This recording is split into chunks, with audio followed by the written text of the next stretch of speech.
अच्छी किताब जो सबसे इम्पोर्टेंट मानी जाती है, सबसे अहम किताब मानी जाती है, वो फिलिप के हिट्टी राइटर है, ओरिएंटलिस्ट राइटर, उसकी किताब है हिस्ट्री ऑफ द अरब्स। और वो जो भी इस्लामिक स्टडीज़ में आता है उस किताब को ज़रूर जानता है। वो बाइबल ऑफ इस्लामिक स्टडीज़ मानी जाती है। और उसकी इम्पोर्टेंस इसलिए भी है कि हम जो प्रीवियस पेपर्स देखते हैं तो ज़्यादातर क्वेश्चन जो टफ क्वेश्चन आते हैं वो उसी से बनते हैं। यानी अरब कल्चर, जो भी अरब कल्चर एंड इस्लामिक स्टडीज़ के टफ क्वेश्चन होते हैं वो हिट्टी से बनते हैं। तो जब एग्जामिनर जो एग्जाम मतलब जो सेट कर रहा है पेपर, सेकंड पेपर सेट कर रहा है इस्लामिक स्टडीज का, वो खुद उस किताब को देख के बना रहा है, तो उससे अच्छी कोई किताब नहीं हो सकती है। इसलिए कि जो सोर्स हम उस सोर्स ही को पढ़ लेंगे जिससे एग्जामिनर बनाता है, तो हमारे लिए इजी हो जाता है किसी भी एग्जाम को क्वालिफाई करना।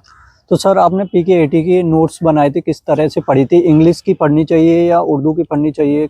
देखिए वो मैंने इंग्लिश ही में पढ़ी थी। अब उर्दू भी उसके, अब उर्दू अच्छे वर्जन आ गए हैं, उसको भी पढ़ सकते हैं आप। लेकिन इंग्लिश अगर पढ़ सकते हैं तो पहले तो ये कीजिए कि आप इंग्लिश ही में पढ़िए। अगर इंग्लिश में बिल्कुल नहीं समझ पा रहे हैं या ज़्यादा ही आपको प्रॉब्लम हो सकती है, तो फिर आप उसके लिए उर्दू जो उसका वर्जन है, जो ट्रांसलेशन है, मेरे ख्याल में पूरा नहीं है लेकिन जितना है उसको आप पढ़ सकते हैं। उसके नोट्स मैंने बनाए थे इसलिए कि एक बहुत उसकी लैंग्वेज भी काफ़ी टफ है, आप देखेंगे बड़ी टेक्निकल चीज़ें उसने यूज़ की हैं। और जो ज़बान, मतलब चूँकि वो ज़बान के भी एक्सपर्ट थे, फिलिप के हिट्टी, उनके बारे में आप पढ़ेंगे तो वो ज़बान के भी एक्सपर्ट थे। तो जो जो जो टफ एक मिनट काट देता हूँ। चूँकि वो ज़बान के भी एक्सपर्ट थे तो उन्होंने उसमें बहुत टेक्निकल चीज़ें और जो टर्मिनोलॉजीज़ होती हैं ज़बान की वो यूज़ की हैं। तो अगर उसको पढ़ लेंगे तो लैंग्वेज भी समझ में आएगी, किस तरह लिखा जाता है ये भी समझ में आएगा।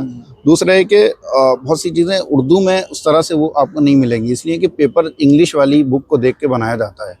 तो बेहतर इंग्लिश में बनाइए और उसको नोट्स बना लीजिए। नोट्स बनाने में आसानी ये रहती है कि आप एक बार किसी बुक को आपने पढ़ा, जो मान लीजिए 600 पेजेस की वो बुक है फिलिप के हिट्टी, उसको आपने पढ़ के उसको नोट्स बना लिए, वो मुश्किल से आपके 50-60 पेज में, 100 पेज में वो आ जाएंगे।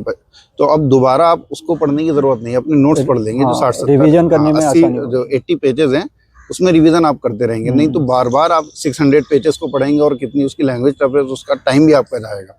तो बेहतर है कि नोट्स बनाइए।